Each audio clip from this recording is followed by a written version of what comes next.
हरे कृष्णा. भक्ती रसामृत सिंधूच्या तिसऱ्या सत्रामध्ये आपल्या सगळ्यांचं स्वागत.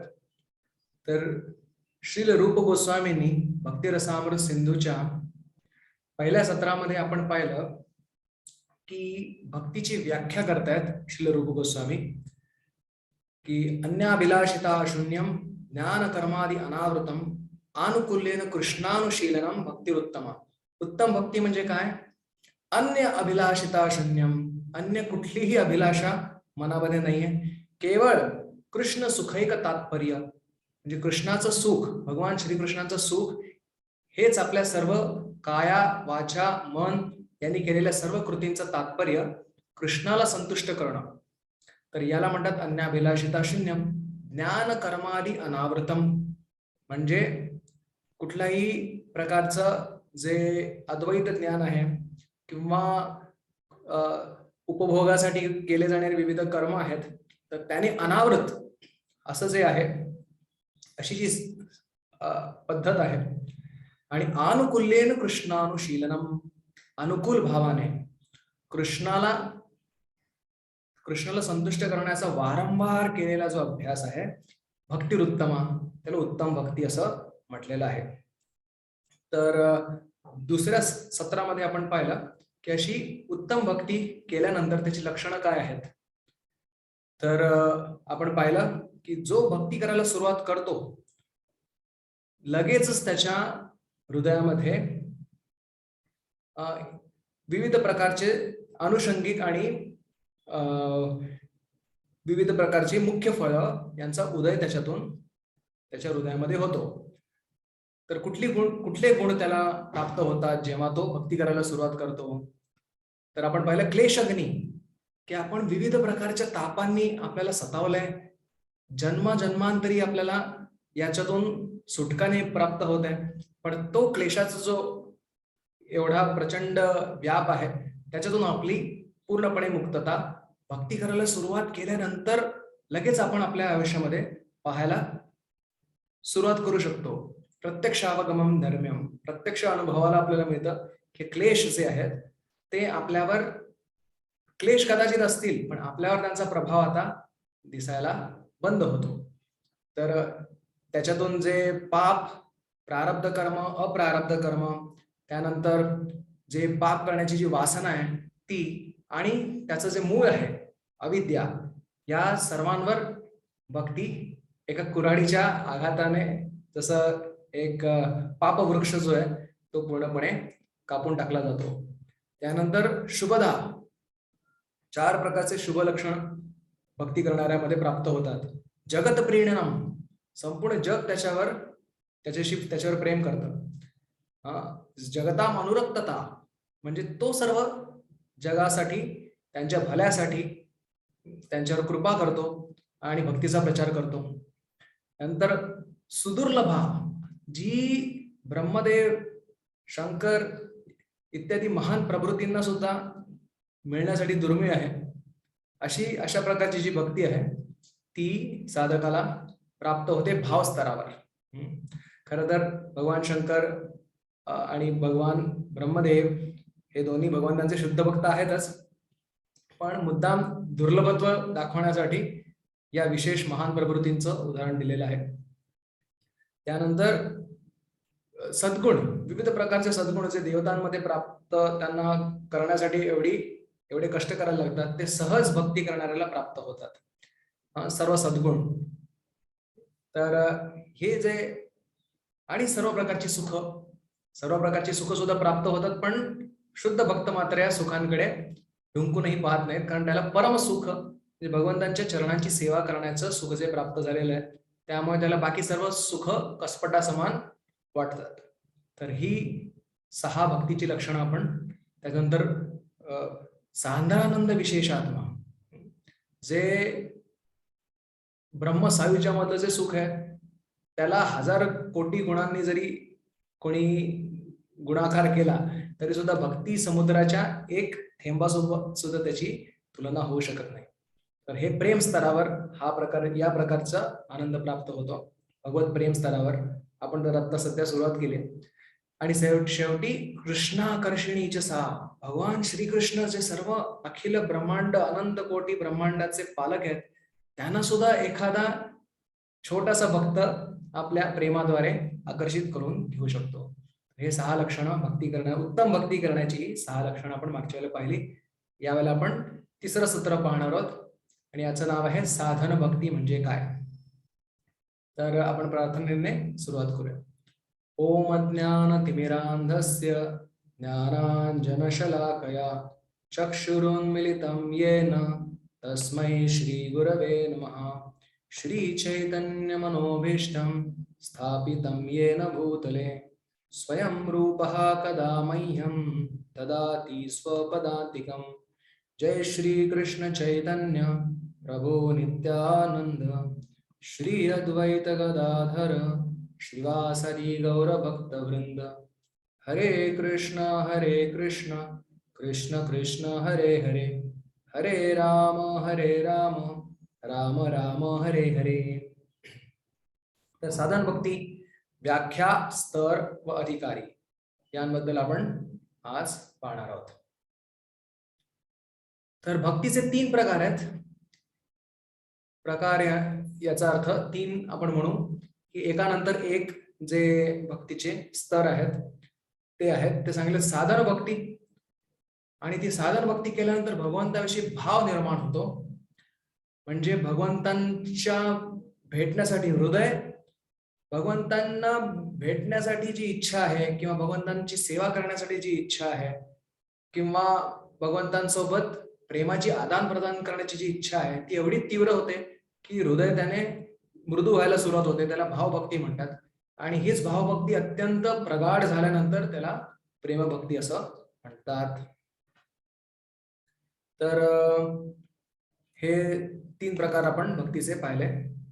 आता साधन भक्तीबद्दल आपण चर्चा करतोय. तर साधन भक्ती त्याची व्याख्या सर्वात आधी आपण पाहूया. कृती साध्या भवेत साध्य भावासा साधना विधा नित्य सिद्धस्य भावस्य प्राकट्यम हृदि साध्यता. म्हणजे साधन भक्ती म्हणजे काय, तर आपण आपल्या इंद्रियांद्वारे कृती साध्या, आपली विविध इंद्रिय आहेत, डोळे आहेत, कान आहेत, नाक आहे, हात आहेत, पाय आहेत, 5 कर्मेंद्रिय आहेत, 5 ज्ञानेंद्रिय आहेत, मन आहे, या सर्वांना जेव्हा आपण भगवंतांच्या सेवेमध्ये लावण्याचा प्रयत्न करतो आणि त्याद्वारे ही भाव प्राप्त करण्याचा जेव्हा आपण प्रयत्न करतो भगवंतांच्या प्रती, त्याला साधन भक्ती म्हणतात. म्हणजे थोडक्यात आपण असं म्हणू शकतो की मुख्य मॅच खेळण्याच्या आधी, क्रिकेटची किंवा फुटबॉलची मुख्य मॅच खेळण्याच्या आधी खेळाडूंना पटाईत व्हावं लागतं. ते कसं पटाईत होतात, तर नेट प्रॅक्टिस करून, जे त्यांच्या प्रॅक्टिस करून दिलं, जे म्हणून त्याला साधन असं म्हटलंय. ती साधन अधिकाधिक जेव्हा त्याच्यामध्ये प्रावीण्य मिळायला सुरुवात होते तेव्हा तो मुख्य जी मॅच आहे त्याच्यामध्ये खेळू शकतो. अशा एक साधारण उदाहरण आपण इकडे समजू शकतो. कृती साध्या, इंद्रिय प्रेरणेने किंवा व्यापाराने साध्य. जेव्हा साध्य भावा, म्हणजे भाव ज्याद्वारे साध्य केला जातो. आपण प्रत्येक गोष्ट करतो त्याच्या मागे काहीतरी आपल्याला आधीपासूनच एक दृष्टी असते की ह्याच गोष्टीसाठी, ही गोष्ट प्राप्त करण्यासाठी मी ही कृती करतोय. ते समजा माहित नसलं तर खूप कठीण आहे की एखाद्याला त्याच्यामध्ये यश मिळेल. जसं एक उदाहरण सांगतात की 3 कामगार काम करत होते. तर त्यांना एकाला विचारलं की तू काय करतोयस. 3 गवंडी काम करत होते. तर पहिल्या गवंड्याने सांगितलं की मी ही भिंत, मी एका विटेवर दुसरी वीट रचतोय असं सांगितलं. दुसऱ्याला विचारलं, तो पण तेच काम करत होता, विटेवर सिमेंट लावून त्याच्यावर पुन्हा वीट रचत होता. तू काय करतोयस बाबा. त्याने सांगितलं, मी एक सरळ भिंत बांधण्याचा प्रयत्न करतोय. तिसऱ्याला विचारलं, तू काय करतोयस. तर तो म्हणतो, मी मंदिर बांधतोय, त्याच्यामध्ये ही भिंत बांधणं आवश्यक आहे आणि त्याच्यासाठी मी विटावर विटा रचतोय. तर 3 कामगार करतायत तर एकच गोष्ट, पण त्यांच्या दृष्टीमध्ये फरक आहे की कोण कुठपर्यंत पाहू शकतोय. तर एखादा हरे कृष्ण जपत असेल पण त्याला हेच माहित नाही की आपण भगवंतांचा भाव प्राप्त करण्यासाठी हरे कृष्ण महामंत्र जपतोय की कशासाठी आपण हरे कृष्ण जपतोय, भगवंताला संतुष्ट करण्यासाठी जपतोय, हे समजा माहित नसेल तर तो पहिल्या कामगाराप्रमाणे आहे. म्हणजे त्याला अजून ध्येय माहित नाही की कशासाठी मी करतोय. तर खरं तर जेव्हा हे ध्येय माहित असतं तेव्हा त्याला आपण खऱ्या अर्थाने साधन भक्ती म्हणू शकतो. साध्य भावा या उत्तम भक्तीचा भाव सोडून इतर कुठलेही याचे साध्य नाहीये. कोणी म्हणेल की भक्ती करून मी खूप मोठा होईन, श्रीमंत होईन किंवा भगवंताची भक्ती करून मला मनाची शांतता प्राप्त होईल. तर हे सगळे काही जे आहेत हे अनुषंगिक आणि दुय्यम प्रकारचे प्रकारची ध्येय आहेत. मुख्य ध्येय आणि एकमेव ध्येय भक्तीचं आहे की आपण भगवंतांच्या प्रती भाव प्राप्त करण्याचा प्रयत्न करतोय. आपण तिथे नाही आहोत सध्या, पण आपली दृष्टी तिकडे आहे. म्हणून डोळ्यांना नयन म्हटलंय की जे आपल्याला घेऊन जातात. आपल्याला कुठे जायचं असेल तर पाय घेऊन जात आहेत असं नाही म्हणत आपण, म्हणतो डोळे घेऊन जात आहेत त्या गोष्टी. त्यामुळे जेव्हा आपण सुरुवात करतोय भक्तीची तेव्हापासूनच आपल्याला माहित असलं पाहिजे की आपण साधन भक्ती कशासाठी करतोय, भाव भक्ती प्राप्त करण्यासाठी. हा जो भगवंतांच्या प्रती भाव आहे हा काही कृत्रिम नाही आहे. प्रत्येक जीवाचा एक मूळ प्रवृत्ती आहे, ती म्हणजे भगवंतांशी प्रेम करणं. पण ती मूळ प्रवृत्ती आता अनेक प्रकारच्या अविद्येमुळे झाकून टाकली गेली आहे. त्यामुळे अहंकार निर्माण झालाय की मी चुकीचा अहंकार. खरा अहंकार आहे की मी कृष्णाचा दास आहे.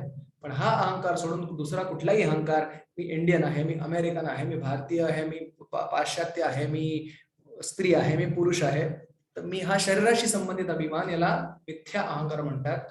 तर हा अहंकाराद्वारे आपण विविध ध्येय स्वतःची बनवली आहेत आणि आपली मूळ प्रवृत्ती आपण पूर्णपणे विसरून गेलोय. तर ही मूळ प्रवृत्ती म्हणजे भगवंताशी प्रेम करणं, हा भाव कृत्रिम नव्हे. म्हणून म्हटले नित्य सिद्धस्य भावस्य. तर भगवंतांच्या शक्ती विशेष, वृत्ती विशेष जो आपण पुढे साधणार आहोत तो आहे अनित्य सिद्धस्य भाव. भावस्य म्हणजे म्हणतात की इथे भाव हा श्रवण कीर्तन इत्यादींचा प्रतिनिधी आहे. त्यामुळे आपण साधन भक्ती करून भाव भक्ती प्राप्त करणार आहोत. तर भाव भक्ती नित्यसिद्ध भाव प्राप्त करणार आहोत कृष्णाविषयी. याचाच अर्थ नित्यसिद्ध श्रवण पण करणार आहोत, नित्यसिद्ध कीर्तन पण करणार आहोत. याचा अर्थ काय बाबा की नित्यसिद्ध श्रवण करणार आहोत, नित्यसिद्ध कीर्तन करणार आहोत. याचा अर्थ असा आहे की जेव्हा खरोखर भगवंत आपल्यावर कृपा करतात आणि आपल्या केलेल्या मेहनतीला एक प्रोत्साहन किंवा त्याच्याशी आदान प्रदान करण्यासाठी आपल्या जिभेवर हरे कृष्ण महामंत्राद्वारे प्रकट होतात किंवा आपल्या डोळ्यांसमोर भगवंतांच्या विग्रहांद्वारे रूपांमध्ये प्रकट होतात आणि आपल्या कथेद्वारे आपल्या कानांद्वारे हृदयामध्ये प्रकट होतात. ही सर्व भगवंतांची कृपा आहे. आपण प्राकृत इंद्रियांद्वारे भगवंतांना आपल्या समोर आणू शकत नाही. बरेच जण विचारतात भगवंत कुठे, आम्हाला दाखवा, आम्हाला दाखवा. पण खरं तर जोपर्यंत आपल्याला प्रेम चक्षु प्राप्त होत नाहीत, जोपर्यंत भगवंत आपल्या समोर यायला तयार होत नाही, तो पण आपण कितीही प्रयत्न केले तरी आपण भगवंतांना पाहू शकत नाही. भगवंत काय, भगवंताचा एक अंश जो आपल्यामध्ये आहे, आपला आत्मा, त्याला सुद्धा आपण पाहू शकत नाही. तर भगवंतांना पाहण्याची दो गोष्ट तर दूरच राहिली. जेव्हा भगवंत स्वतः आपल्यावर संतुष्ट होतील, अतः श्रीकृष्ण नामादी न भवेत ग्राह्यम इंद्रिये सेवोन्मुखेहि जिह्वादौ स्वयमेव स्फुरत्यतः. आपल्या प्राकृत इंद्रियांद्वारे आपण भगवंतांना ग्रहण करू शकत नाही. अप्राकृत वस्तू नाही, प्राकृत गोचर. अप्राकृत वस्तू जी आहे म्हणजे या भौतिक जगाच्या पलीकडे आहे, ती भौतिक इंद्रियांनी आपण नाही पाहू शकत. ती अत्यंत सूक्ष्म आहे. साधारण आपल्याला समजून घेतलं त्याच्यासाठी एक उदाहरण आपण समजून घेऊ शकतो की सध्याच्या आपल्या डोळ्याद्वारे आपण जे जीवाणू आहेत त्यांना सुद्धा आपण पाहू शकत नाही. त्यांच्यासाठी आपल्याला इलेक्ट्रॉन मायक्रोस्कोप किंवा अशी काही साधनं लागतात. तर एक साधारण भौतिक दृष्ट्या सूक्ष्म गोष्टी सुद्धा आपण आपल्या या इंद्रियांद्वारे पाहू शकत नाही. तर आध्यात्मिक दृष्ट्या ज्या सूक्ष्म गोष्टी आहेत त्या आपण कशा काय पाहू शकतो. तर जेव्हा भगवंत तयार होतात, आपण जोपर्यंत सूर्य उगवत नाही तोपर्यंत सूर्याला कसं पाहू शकतो. सूर्य उगवले, सूर्यदेव जेव्हा पहाट झाल्यानंतर सकाळच्या आधी किंवा सूर्य जेव्हा उगवतो तेव्हा सकाळ होते आपण म्हणतो. तर तेव्हा सूर्य उगवल्यानंतर आपल्याला दृष्टींचे ते गोचर होतात. त्याच्या आधी आपण कितीही प्रयत्न केला तर कसं काय दिसू शकणार आपल्याला सूर्य. त्याच प्रकारे आपल्या सेवा वृत्तीने सगळी इंद्रिय जेव्हा सेवोन्मुख होतात तेव्हा भगवंत आपल्या जिभेवर, कानावर प्रकट होतात आणि यालाच आपण म्हणतो नित्यसिद्ध. नित्यसिद्ध भाव किंवा नित्यसिद्ध श्रवण, नित्यसिद्ध कीर्तन. जसे कृष्ण वसुदेवाच्या घरी जन्मतात, याचा अर्थ असा नाही की आधी भगवान कृष्ण नव्हते. कृष्ण तर सदैव भगवंत, सदा सर्व काळ त्यांचं अस्तित्व आहे. पण वसुदेवांच्या भक्तीने प्रसन्न होऊन आधी वसुदेवांच्या हृदयात प्रकट होतात, मग देवकींच्या गर्भात प्रकट होतात आणि मग वसुदेवांच्या घरात त्यांचा आविर्भाव होतो. त्याच प्रकारे आपल्या भक्तीने संतुष्ट होऊन भगवंत आपल्या जिभेवर, कानामध्ये, कानाद्वारे आणि हृदयामध्ये प्रकट होतात.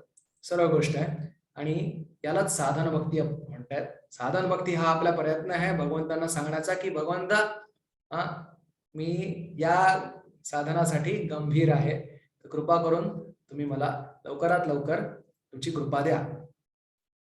साधन भक्ती कुठे कुठे सांगितली आहे? तर श्रीमद भागवतामध्ये या साधन भक्तीचा वर्णन आहे. थोडक्यात साधन भक्ती म्हणजे कृष्ण भक्तीचा केलेला अभ्यास किंवा सराव, याला थोडक्यात साधन भक्ती म्हणतो.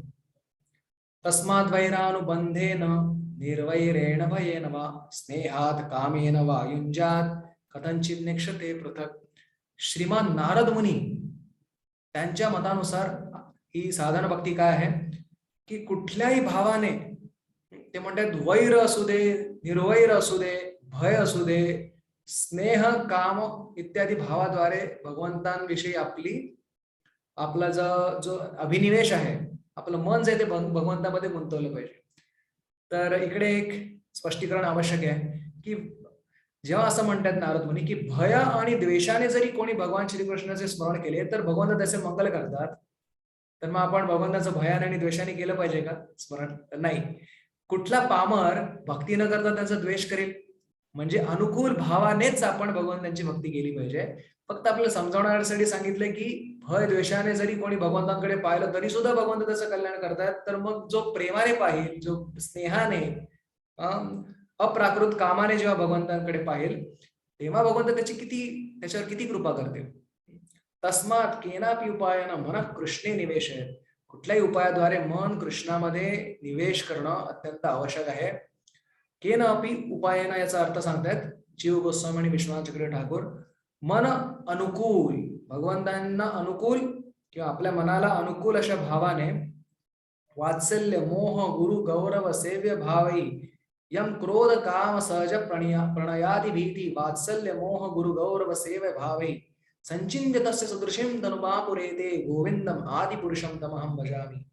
जो काम, क्रोध, या काम म्हणजे ते प्राकृत कामाबद्दल नाही म्हणतात, जे गोपींचं भगवंताशी प्रेम आहे त्याला इकडे काम म्हटलंय. यम क्रोध काम, आणि क्रोध सुद्धा एक अप्राकृत स्तरावरचा क्रोध आहे.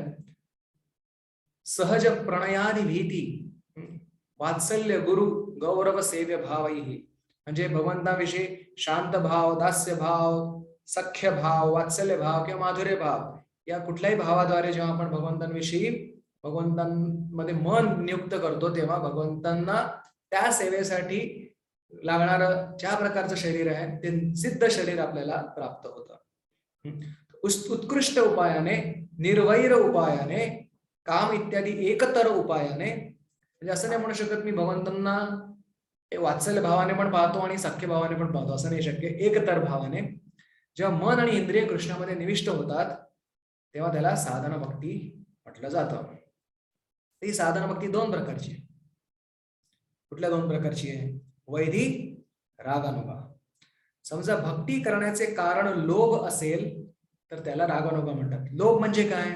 जेव्हा आपण एखाद्या लीला ऐकल्यानंतर, उदाहरणार्थ सुदामा किंवा सुबल कशा प्रकारे भगवंतांच्या चरणांची सेवा करतायत ते पाहिल्यानंतर एखाद्याच्या हृदयामध्ये असा भाव निर्माण झाला, मला सुद्धा सुबल प्रमाणे भगवंतांचे चरण, त्यांची सेवा करण्याला अवसर मिळाला समजा मला, तर ते माझं अहोभाग्य होईल, असा मनामध्ये समजा विचार आला. चरणांचं संवर्धन करायचंय किंवा भगवंतांना पाणी घेऊन यायचंय, भगवंतांना चामर करायचंय, तर मी सुबल नावाचा जो भगवंताचा सखा आहे त्याचा मी दास कधी होऊ शकतो, अशी जेव्हा भावनामध्ये, असा जेव्हा लोभ मनामध्ये निर्माण होतो की ब्रजवासी जे आहेत, वृंदावनचे भगवंतांचे भक्त, त्यांना त्यांच्या चरणांचं अनुगमन करून त्याला रागानुगा भक्ती म्हणतात. आणि लोभ नसेल पण शास्त्रामध्ये सांगितले म्हणून मला केलंच पाहिजे, असं समजा जेव्हा भक्ती कोणी करतो तर त्याला वैदी भक्त म्हणतात. वैदी साधना भक्ती, रागानुगा साधना भक्ती, असे दोन साधना भक्तीचे प्रकार आहेत. तर हे लोभ कशामुळे प्राप्त होतो? तर ज्या भाग्यवंत भक्तांच्या हृदयामध्ये श्री मूर्तींचं, भगवंतांच्या मूर्तींचं, राधाकृष्णांचं दर्शन घेऊन आणि दशमस्कंदीय भगवान श्रीकृष्णांच्या नित्य लीलांचं श्रवण करून जर भजनाच्या प्रती लोभ निर्माण झाला तर त्याला राग म्हटलंय. तर इकडे आणि तो राग समजा नसेल निर्माण झाला, म्हणजे भगवंतांविषयी किंवा भगवंतांच्या भक्ताविषयी किंवा त्यांच्या सेवांविषयी समजा आकर्षण नसेल निर्माण झालं, पण शास्त्रावर पूर्ण विश्वास आहे आणि म्हणून भक्ती करतोय, तर त्याला वैदी भक्ती म्हटली जाते. तस्मात् भारत सर्वात्मा भगवान ईश्वरो हरी श्रोतव्य कीर्तितव्यश्च स्मर्तव्यश्च इच्छता अभयम. अभय प्राप्त करण्यासाठी म्हणजे या संसारातून सुटका प्राप्त होण्यासाठी समजा कोणी भगवंतांची भक्ती करत असेल, श्रवण करत असेल, कीर्तन करत असेल, स्मरण करत असेल, तर ते वैदी भक्तीच्या सुरुवातीचं भजन असं आपण म्हणू शकतो. स्मर्तव्या सततम विष्णुर विस्मर्तव्यो न जातचित सर्व विधी निषेधास्युर एतयोरेव किंकरा. तर शास्त्राचं शासन आहे की विष्णूंना सदैव स्मरण करा आणि कधी भगवंतांचा विसर पाडू नका, कुठल्याही कृत्यामध्ये भगवंतांचा विसर पाडू नका. तर म्हणतात की जर वर्णाश्रमामध्ये असून जर कोणी विष्णूंची भक्ती करत नसेल त्याचे वर्णाश्रमातून पतन अवश्य होणार. कारण भक्ती जी आहे ती सर्वत्र ज्ञान योग क्रिया या मार्गाने जे सफळ होतात ते केवळ भक्तीचा अंश असल्यामुळे सफळ होतात. जो कर्मकांडी आहे, सकाम कर्मी आहे किंवा कर्मयोगी आहे, तो त्याच्या ध्येयामध्ये तेव्हाच सफळ होतो जेव्हा त्याच्यामध्ये विष्णू भक्तीचा थोडा मात्र अंश उपस्थित असला तरच तो यशस्वी होतो, नाहीतर यशस्वी होत नाही. भागवतात सांगितलंय. पुढे ज्ञानी समजा भक्तीच्या मिश्रणानेच तो त्याचा ब्रह्म साक्षात्कार प्राप्त करू शकतो. योगी सुद्धा भगवंतांच्या भक्तीच्या अंशानेच परमात्मा साक्षात्कार प्राप्त करू शकतो. तर इथे स्पष्टपणे सांगितलंय की मंत्रविदा सुमंगला क्षेमं न विंदन्ति विनाय दर्पणम तस्मै सुभद्र श्रवसे नमो नमः. सुभद्र श्रवसे नमो नमः म्हणजे त्या श्रीकृष्णांना मी प्रणाम करतो की ज्यांच्या भक्तीच्या विना कर्म ज्ञान योग सुद्धा सिद्ध होत नाहीत. तर हे स्वयं निरपेक्ष मार्ग नाही आहेत, पण भक्ती मात्र कर्म ज्ञान योग तिघांच्या पासून विलग आहे आणि तिघांपेक्षा श्रेष्ठ आहे. एवढंच नव्हे तर तिघांपासून निरपेक्ष आहे. तर ही साधना भक्ती, वैदी साधना भक्ती आपण आता पाहतोय. त्याच्यामध्ये 3 प्रकारचे अधिकारी आहेत. तर 3 प्रकारचे स्तर आहेत. त्याच्या आधी साधन भक्तीचे अधिकारी पाहू की कोण वैदी भक्ती करण्यासाठी कोणाचा अधिकार आहे. तर इकडे सांगतात साधन भक्ती करण्याचा कोणाचा अधिकार आहे. वैदी आणि रागानुगा दोघांसाठी हा लागू पडतो नियम. साधन भक्तीचे अधिकार काय आहे. यः केनाप्यति भाग्येन जात श्रद्धोस्य सेवने नाधिसक्तो न वैराग्य भागस्याम अधिकारी असो. याचा अर्थ अधिभाग्य ज्या कोणा व्यक्तीच्या जीवनामध्ये महत् संग किंवा महान शुद्ध भक्ताचा ज्याला संग प्राप्त झालेला आहे, त्या संस्काराद्वारे त्याचं हृदय त्याच्यामध्ये भगवंताविषयी भक्तीविषयी श्रद्धा निर्माण झाली आहे. जात श्रद्धा असा व्यक्ती तो कुठल्याही वर्णाचा असू दे, कुठल्याही जातीचा असू दे, कुठल्याही देशाचा असू दे, स्त्री असू दे, पुरुष असू दे, लहान मूल असू दे किंवा वृद्ध असू दे, हे सर्व साधन भक्ती करण्याचे अधिकारी आहेत. तर कुठल्याही याच्या जात पात वर्ण देश रंग याचा याच्यामध्ये काही विचारणा नाही. तिकडे सांगतात की आणि पण तो व्यक्ती महत् संघाद्वारे या भौतिक जीवनाशी अति आसक्त पण नसेल आणि वैराग्य म्हणजे मला हे जग नको, मला सोडून जायचंय, मला मुक्त व्हायचंय, अशा प्रकारचा पण त्याची मानसिकता नको. तर याला युक्त वैराग्य असं म्हणतात की जी भगवंताच्या सेवेसाठी लागणारी आवश्यक गोष्ट आहे त्याचा मात्र आपण स्वीकार केलाच पाहिजे. स्वतःच्या भोगासाठी स्वीकार न करणं याचा अर्थ असं नाही की ती वस्तू सोडून देणं. कारण भोग आणि त्याग ही 2 टोकं आहेत. भोग म्हणजे हे सगळं जग माझ्या भोगासाठी आहे म्हणून त्याचा उपभोग घेण्याचा प्रयत्न करणं, त्याच्यावर आसक्त होणं, हे एक टोक आहे. तर हे चुकीचं आहे. दुसरं टोक म्हणजे हे जगातलं मला काहीच नको, आणि जे भक्तीसाठी आवश्यक आहे त्या पण गोष्टींच्या, भक्तीसाठी आवश्यक ज्या गोष्टी आहेत त्याच्यासाठी सुद्धा ज्याचा विराग उत्पन्न झालाय, तर ते चुकीचं वैराग्य आहे. तर या दोन्ही टोकांकडे न जाता केवळ युक्त वैराग्य म्हणजे जे भगवंतांच्या भक्तीसाठी आवश्यक आहे त्याचं ग्रहण करणं, आवश्यक नाही त्याचा त्याग करणं, आणि भगवंतांची भक्ती करण्याचा प्रयत्न करणं. हे साधन भक्तीचे अधिकार या व्यक्तीला प्राप्त होतो ज्याच्या जीवनामध्ये शुद्ध भक्ताचा संघ प्राप्त झाला आहे आणि त्या संस्काराद्वारे त्याच्या हृदयामध्ये भगवान श्रीकृष्णाची भक्ती करण्याची श्रद्धा जागृत झाली. श्रद्धा जागृत झाली म्हणजे काय की श्रीकृष्णांची मी भक्ती केली तर मला दुसरं काही करण्याची आवश्यकता नाही. दुसरं काही याचा अर्थ दुसऱ्या कुठल्या देवी देवतांची उपासना करण्याची आवश्यकता नाही. आपल्या चरितार्थासाठी जे आवश्यक आहे ते तो सचोटीने ज्या प्रकारे वर्णाश्रमामध्ये सांगितलं त्या प्रकारे करेल, पण त्याचं जे फळ आहे ते श्रीकृष्णांना अर्पण करेल. हे त्याचा जे काही त्याची उपजीविका आहे त्याच्यासाठी तो चरितार्थ तर चालवेल, पण संपूर्ण लक्ष त्याचं असेल भगवान श्रीकृष्णांना मी कसं संतुष्ट करू शकतो, वैष्णवांना मी कसं संतुष्ट करू शकतो, भगवंताचं नाव कसं घेऊ शकतो आणि भाव भक्ती कशी प्राप्त करू शकतो, हे समजा त्याचं ध्येय असेल तर त्याला श्रद्धा प्राप्त झाली आहे असं आपण म्हणू शकतो.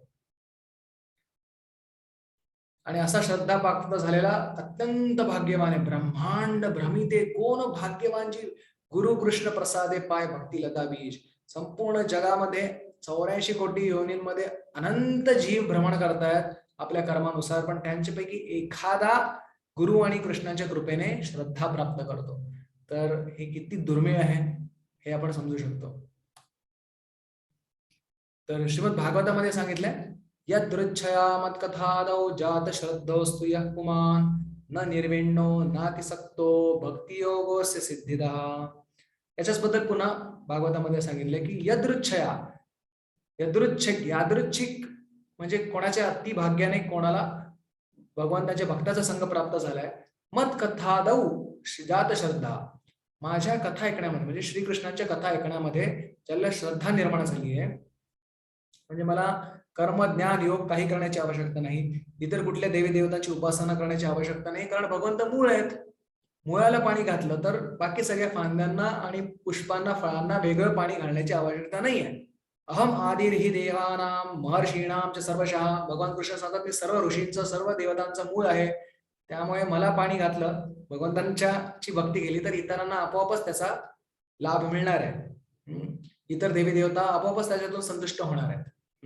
त्यांना वेगळं पाणी घालण्याची आवश्यकता नाही. मात्र सर्व ऋषी देवी देवता यांच्यासाठी योग्य तो आदर मनामध्ये असणं आवश्यक आहे. न निर्विण्णो नातिसक्तो भक्ती योगोस्य सिद्धिदः. यदृच्छया याचा अर्थ सांगतायत विश्वनाथ चक्रवर्ती ठाकूर, यादृच्छिक महत्संगेन सत्संगेन.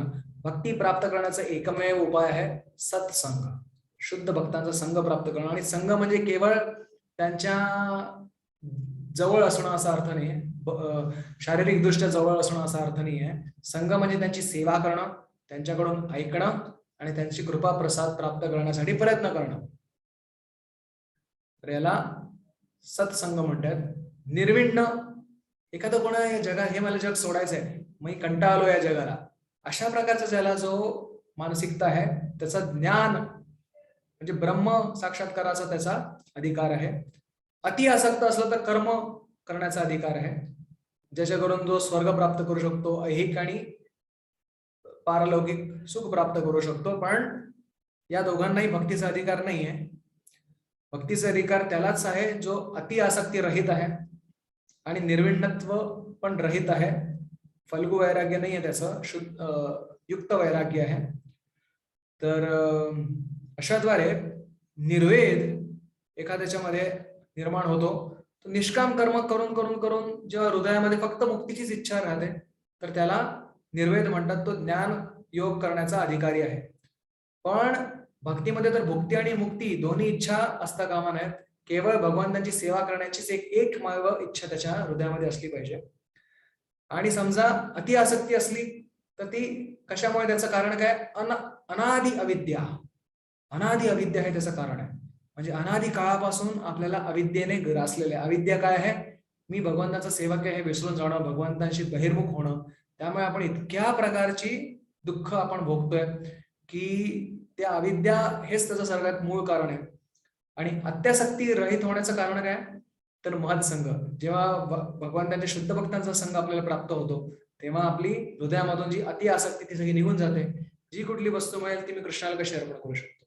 फळ बघितलं तर आपण असा नाही विचार करत की मी याचा उपभोग कसा घेऊ शकतो, पण कृष्ण याचा उपभोग कसा घेतील, असा जेव्हा विचार मनात यायला सुरुवात झाली, तर म्हणू शकतो त्याला भक्तीचा अधिकार प्राप्त झाला. आणि जरी अति आसक्ती जरी असली तरी सुद्धा त्याने भक्ती करायला प्रारंभ केला पाहिजे सत्संगामध्ये, की हळूहळू त्याची आसक्ती सुद्धा निघून जाईल. तर आता इकडे 3 स्तर सांगतात साधकाचे. याच्या पुढे नंतर अजून खूप पुढचा स्तर भावभक्ती, प्रेमभक्ती, त्याच्याबद्दल आपण नाही चर्चा करतोय. साधक म्हणजे भावभक्ती प्राप्त करण्यासाठी जो प्रयत्न करतोय त्याच्यामध्ये 3 स्तर आहेत: उत्तम, मध्यम आणि कनिष्ठ. उत्तम भक्त म्हणजे कोण? याच्यामध्ये साधक, उत्तम साधक म्हणजे कोण असं म्हणू आपण. उत्तम साधक म्हणजे शास्त्र आणि युक्ती याच्यामध्ये निपुण आहे, सर्वथा दृढ निश्चय आहे, प्रौढ श्रद्धा आहे. शास्त्र म्हणजे जे भगवद्गीता, भागवतम या सर्वांच्या अर्थामध्ये निपुण आहे. युक्ती म्हणजे त्या शास्त्राला अनुसरून जो विचार आहे त्याच्यामध्ये निपुण आहे.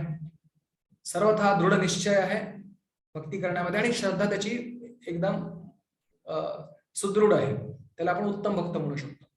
म्हणजे त्याला दुसरा कोणी त्याला पराजित करू शकत नाही, कुठला तरी अपसिद्धांत सांगून त्याला पराजित करू शकत नाही, आणि तो इतरांना सुद्धा शास्त्राचा अर्थ यथा योग्य प्रकारे समजावून देऊ शकतो, त्याच्यामध्ये विश्वास निर्माण करू शकतो. त्याला उत्तम साधक म्हटलंय. तर इकडे उत्तम साधक म्हणजे कोण? उदाहरणार्थ कोणी येऊन सांगितलं की इंद्रिय तृप्तीद्वारे आपण आपल्या जीवनाचं ध्येय पूर्ण करू शकतो, इंद्रिय तृप्ती हेच जीवनाचं लक्ष आहे, असं त्याला सांगितलं तर तो म्हणेल असं जर असेल तर तुमच्यापेक्षा माकडं जास्त इंद्रिय तृप्ती करू शकतात. याचा अर्थ तुम्हाला असं म्हणायचं आहे का की माकडांनी त्यांचं जीवन सफळ केले म्हणून? अशा प्रकारची जी युक्ती आहे त्या युक्तीद्वारे तो चुकीचं मत मांडणाऱ्याचं तोंड बंद करू शकतो. मध्यम भक्त जो आहे तो शास्त्रामध्ये एवढा निपुण नाहीये, निपुण आहे पण स्वतःचं मत तो योग्य प्रकारे, स्वतःचं म्हणजे शास्त्राचं मत, शास्त्राचं मत तो योग्य प्रकारे समोर मांडू शकत नाहीये, पण त्याला स्वतःला मात्र पूर्ण श्रद्धा आहे. जर एखादा कोणी भौतिकतावादी किंवा मायावादी किंवा चंगळवादी त्याला त्याचा बुद्धिभेद करण्याचा प्रयत्न करत असेल तर तो त्याला शक्य नाहीये, कारण त्याच्या शास्त्रामध्ये निपुण जरी नसला तरी शास्त्रामध्ये पूर्ण विश्वास आहे त्याला की अरे हे योग्य आहे, हे अयोग्य आहे, अशा प्रकारचा विश्वास त्याला पूर्णपणे आहे शास्त्रांमध्ये. शास्त्र हे भगवंतांचं वचन आहे आणि त्याच्यामध्ये त्याला पूर्ण विश्वास आहे. आणि कनिष्ठ भक्त म्हणजे कोण? कोमल श्रद्धा. त्याला थोड्या वेळासाठी विचलित होऊ शकतो तो, दुसरा कोणी येऊन त्याला अरे भगवंतांची भक्ती कशाला करतोस, याच्यामध्ये काय आहे, साधारण लोकांसारखं का वागत नाहीस, बघा आम्ही किती इंद्रिय तृप्ती करतो आणि आम्ही किती सुखी आहोत, हे ऐकून थोडासा तो त्याच्या विचलित होतो त्याच्या ध्येयापासून. हो बरोबर बरोबर, मी एवढा त्याग कशासाठी करतोय, मी भक्ती करतोय, भक्तीमध्ये पण माझी प्रगती होत नाहीये आणि मी इथल्या भौतिक सुखाला पण गमावून कदाचित बसेन. पण नंतर त्याला लगेच समजतं अरे नाही नाही नाही नाही नाही, हे मूर्ख लोक मृगजळाच्या मागे धावतात, मी त्यांच्या मागे कशाला जाऊ.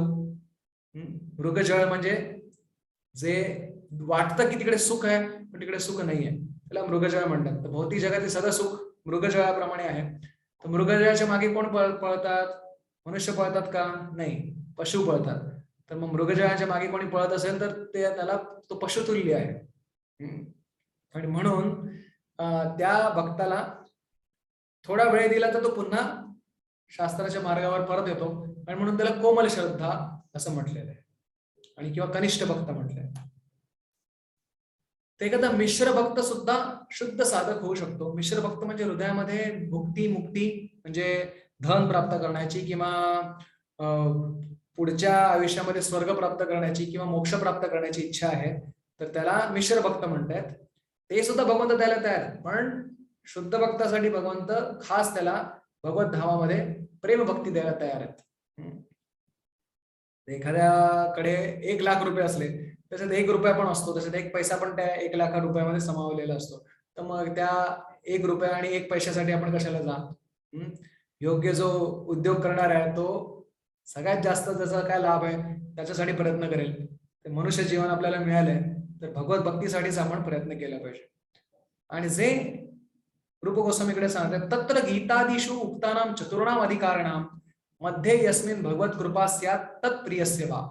जो भौतिक इच्छांसाठी भगवंतांची भक्ती करतोय, असे 4 गीतेमध्ये सांगितले. आर्त जिज्ञासुर अर्थार्थी ज्ञानीच्या भरतर्षभ. आर्त जिज्ञासू अर्थार्थी ज्ञानी जेव्हा शुद्ध भक्तांच्या कृपेमुळे किंवा भगवंतांच्या कृपेमुळे त्यांचा जो भौतिक भाव आहे तो क्षीण होत जातो, आध्यात्मिक भाव वाढत जातो, तेव्हा तो शुद्ध भक्ती अधिकारी होतो. उदाहरण सांगतात, इभ गजेंद्र. गजेंद्र आर्त होता, पण जेव्हा भगवंताची कृपा झाली तो शुद्ध भक्त मानला. मगरीने त्याचा पाय पकडला होता आणि केवळ स्वतःला मगरीपासून वाचवण्यासाठी त्याने भगवंतांचं नाव घेतलं, पण तरी सुद्धा भगवंताच्या कृपेने त्यानंतर तो त्या इच्छेपासून पण मुक्त झाला, शुद्ध भक्त झाला. कारण शुद्ध भक्ताला भगवंत असे पण वाचवतातच. तेव्हा त्याला केवळ स्वतःची सुटका करण्यासाठी केवळ तो भगवंतांची आठवण करत नाही, सदा सर्व काळ भगवंतांची आठवण करतो. शौनकादी ऋषी स्वर्गकामी होते. जेव्हा सूत गोस्वामी सारखा शुद्ध भक्त त्यांच्या समोर आला, त्यांच्या संघामुळे शौनकादी ऋषींना भगवंतांविषयी शुद्ध भक्ती प्राप्त झाली. ध्रुव महाराजांच्या हृदयामध्ये अर्थ प्राप्त करण्याची इच्छा होती. तर जेव्हा नारद मुनी आणि भगवंत यांची कृपा प्राप्त झाली, ते म्हणाले, स्वामीन कृतार्थोस्मी वरम न याचे. मी राज्य प्राप्त करण्यासाठी, ब्रह्मदेवांच्या पेक्षा मोठं राज्य प्राप्त करण्यासाठी तुमची तपश्चर्या केली, पण आता मला हे काही नको. मी काचेचे तुकडे शोधत होतो, पण मला आता दिव्य रत्न मिळालंय, आता मला काच नको. असं ध्रुव महाराज म्हणतात आणि त्यांना शुद्ध भक्ती प्राप्त होते. चतुष्कुमार हे ज्ञानी होते, ज्ञानी ब्रह्मज्ञानी होते, पण जेव्हा भगवंतांच्या चरणाच्या स्पर्शामध्ये आलेली जी तुळस होती, तुळशीच्या सुगंधाने त्यांच्या हृदयामध्ये असा भगवत भक्तीचा क्षोभ निर्माण झाला की त्यांना ब्रह्मसाक्षात्कार सुद्धा तुच्छ वाटायला लागला आणि ते शुद्ध भक्ती मध्ये त्यांनी स्वतःचं पदार्पण केलं. अशा प्रकारे भुक्ती मुक्ती स्पृहा यावत पिशाची हृदय वर्तते तावत भक्ती सुखस्यात्र कथम अभ्युदय भवेत. समजा हृदयामध्ये जोपर्यंत भुक्ती आणि मुक्ती, मुक्ती म्हणजे भौतिक भोग करण्याची, मुक्ती म्हणजे या जगातून मुक्त होण्याची, जोपर्यंत पिशाची त्याच्या हृदयाला ग्रस्त करतीये, तोपर्यंत तो भक्ती सुख कसं काय अनुभव करू शकतो. एखाद्यावर कोणी पिशाचीने हमला केलाय तर तो कितीही प्रकारे काही जे करत असत तर त्याचा अनुभव कसा काय करू शकतो. तर त्याच प्रकारे जोपर्यंत ह्यापासून मुक्त होत नाही तोपर्यंत शुद्ध भक्तीचा तो अनुभव करू शकत नाही. आणि भगवंतांचे भक्त म्हणून भुक्ती आणि मुक्तीच्या मागे लागत नाहीत. एवढंच काय, सर्वोच्च एकांतिक साधकाचं लक्षण सांगतात की श्रीकृष्णांचे भक्त 5 प्रकारच्या मुक्ती सुद्धा, सालोक्य, साष्टी, सामिप्य, सारूप्य, म्हणजे भगवंतांसारखं दिसणारा त्याचं रूप किंवा भगवंतांचं सामिप्य, भगवंतांचं लोक, भगवंतांसारखं ऐश्वर, हे जरी त्याला दिलं तरी तो म्हणतो मला नको. एवढंच काय, तर भगवान श्रीकृष्णांचेच जे भक्त आहेत ते भगवान श्रीकृष्णांचं जे नारायण स्वरूप आहे त्याने सुद्धा आकर्षित होत नाहीत. केवळ त्यांना भगवान कृष्णच पाहिजेत, वृंदावन मध्येच पाहिजेत. तत्रापि एकांतिनाम श्रेष्ठा गोविंद ऋतमानसा येशाम श्रीश प्रसादोपि मनो हर्तुं न शक्नुयात. त्यांचा इतर कुठेही ते आपलं मन विचलित होऊ देऊ शकत नाहीत. तर म्हणतात कृष्ण आणि नारायण तर एकच आहेत, मग नारायणांची भक्ती केली तर काय. तर खरं तर भगवान श्रीकृष्णाचे भक्त आहेत ते नारायण स्वरूपांकडे सुद्धा आकर्षित होत नाही. त्यांना प्रार्थना करतात की मला कृष्णाची भक्ती करू द्या, मला कृष्णाविषयी प्रेम प्राप्त होऊ दे, असं ते भगवान नारायणाला सुद्धा तेच प्रार्थना करतात. तर सिद्धांतस्तु अभेदेवी श्री कृष्ण स्वरूपयो रसेन उत्कृष्टते कृष्ण रूपमेषा रसस्थिती. जो वृंदावनचा रस आहे, भगवान श्रीकृष्णांचं जे सर्वात मूळ जे रूप आहे, श्याम सुंदर, यशोदानंदन, नंदनंदन, राधाकांत हे जे रूप आहे, गोपीनाथ हे जे रूप आहे, ते सर्व अवतारांचं मूळ आहे, सर्व अवतारांचं मूळ आहे. तर याकडे जो आकर्षित होतो, तो जो ते रसाची जी परिसीमा आहे त्याकडे जो आकर्षित होतो, तो इतर दुसऱ्या कुठल्या ठिकाणी आकर्षित होत नाही. जसं एखाद्याला मधाची गोडी लागली तर तो त्याच्यासमोर मध ठेवला उत्तम प्रकारचा आणि उसाचा रस ठेवलाय तर तो मधच स्वीकार करेल. अशा प्रकारे उसाच्या रसामध्ये काही चुकीचं नाहीये, पण समोर हे पेय ठेवलेलं आहे तर त्याचा तो स्वीकार करेल. आता शेवटी आपण पाहतोय, ठीक आहे तुम्ही म्हणताय शुद्ध भक्ती, तर शुद्ध भक्ताने वर्णाश्रम कर्म केलं पाहिजे का? कारण आपल्याला भौतिक शरीर प्राप्त झालंय, त्या भौतिक शरीराला कर्मानुसार कोणी ब्राह्मण झालाय, कोणी क्षत्रिय झालाय, कोणी वैश्य झालाय, कोणी शूद्र झालाय, कोणी अंत्यज झालाय, त्याला त्याची त्याची कर्तव्य केली पाहिजेत की नाही केली पाहिजे? तर उत्तर इकडे आपण पाहू शकतो की 100% जोपर्यंत भावस्तर प्राप्त होत नाही तोपर्यंत साधकाला उपजीविका चालवण्यासाठी आणि समाजात राहण्यासाठी जी कर्तव्य आहेत ती करणं आवश्यक आहे. तर त्याला ज्या ज्या उपजीविकेसाठी जे जे करावं लागतं, ब्राह्मण क्षत्रिय वैश्य शूद्र, तर ब्राह्मणाचं काम आहे यजन याजन पठण पाठण, किंवा आजकालच्या भाषेत सांगायला गेलं तर शिक्षक, त्याला आपण ब्राह्मण म्हणू शकतो. क्षत्रिय म्हणजे जो यांचा प्रजेचं रक्षण करतो, आजकालच्या भाषेत सांगायला झालं तर प्रशासक किंवा सैनिक. वैश्य म्हणजे जो कृषी गोरक्ष वाणिज्य करतो, आजकालच्या भाषेत सांगायला गेलं तर उद्योगपती, उद्योग करणारा, व्यवसाय करणारा. आणि शूद्र म्हणजे जो कला कौशल्य परिचरात्मक कृत्य करतोय, कोणी व्यवसायी, त्याला शूद्र म्हणू शकतो. तर या चारही जणांनी आपापली कर्तव्य करून सर्व त्याचं फळ, स्वतःची उपजीविका तर चालवायची आहे, पण भगवंतांना ते कर्म अर्पण करून, भगवंतांसाठी करून आणि त्याच्या उपजीविका चालवणं आवश्यक आहे. पण हेच त्याच्या जीवनाचा इति कर्तव्यता नाही आहे. मुख्य म्हणजे त्याने श्रवण कीर्तन स्मरणात्मिका भक्ती केली पाहिजे. भक्तीची जी 9 अंग आहेत ते आपण पुढच्या सत्रामध्ये पाहू. भक्तीची जी 64 अंगी भक्ती, नवांगी भक्ती, पंचांगी भक्ती जी आहे त्याची अंगांची चर्चा आपण पुढच्या वेळेला करू. भक्तीची जी साक्षात अंग आहेत त्याला साक्षात भजन म्हणतात. साक्षात भजन त्याने केलं पाहिजे शुद्ध भक्ताने, आणि उपजीविका चालवण्यासाठी वर्णाश्रम कर्म केले पाहिजे आणि भगवंतांना ते सुद्धा अर्पण केले पाहिजे. तेव्हा त्याने केलेलं सगळं काही शुद्ध भक्ती होऊ शकेल. केवळ वर्णाश्रम धर्म करून भगवंतांना अर्पण केला पण श्रवण कीर्तनात्मिक शुद्ध भक्ती साधन भक्ती केली नाही तर त्याला स्वर्ग प्राप्त होईल, मोक्ष प्राप्त होईल, पण भगवंतांची शुद्ध प्रेम भगवंतांविषयी भाव प्राप्त होणार नाही. त्यांना श्रवण कीर्तन स्मरणात्मिका भक्ती त्याने केलीच पाहिजे. त्याला साक्षात भक्ती किंवा स्वरूप सिद्धा भक्ती म्हणतात. त्या भक्तीची नित्य जी अंग ती न केल्यामुळे साधक भक्ताला दोष लागू शकतो, पण वर्णाश्रमातलं एखादं कृत्य त्याने नाही केलं तर त्याला भक्ती अधिकाऱ्याला दोष लागत नाही. आणि समजा काही चुकीचं त्याने केलं तरी सुद्धा वर्णाश्रमानुसार कर्मानुसार जे प्रायश्चित्त आहे ते त्याच्यासाठी आवश्यक नाहीये. त्याने शुद्ध भक्ती साधनाच करत राहिलं पाहिजे.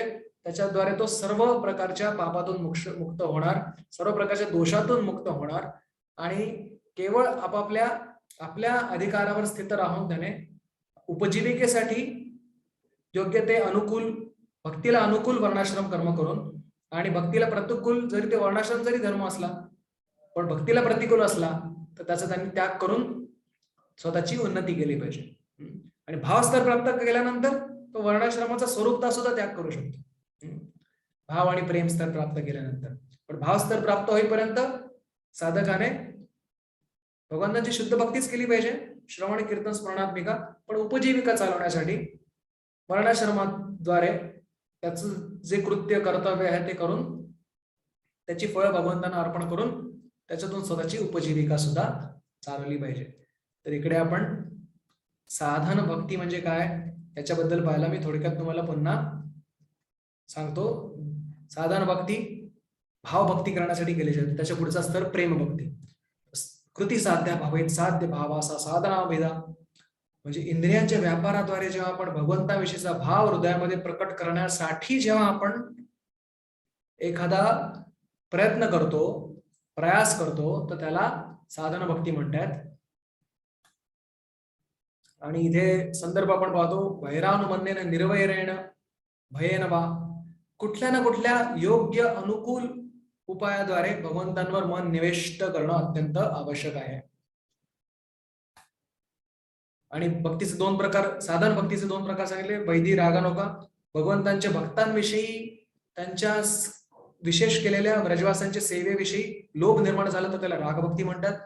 केवळ शास्त्राच्या शासनाने जे केले त्याला वैदी भक्ती म्हणतात. तरी साधन भक्तीचा अधिकारी कोण कोण करू शकतो? तर ज्याला महत् संघाच्या महाभाग्याने हृदयामध्ये श्रद्धा निर्माण झाली आहे, तर असा व्यक्ती जो अति आसक्त पण नाहीये आणि अति निर्विण्ण पण नाहीये, असा व्यक्ती साधन भक्तीचा अधिकारी आहे.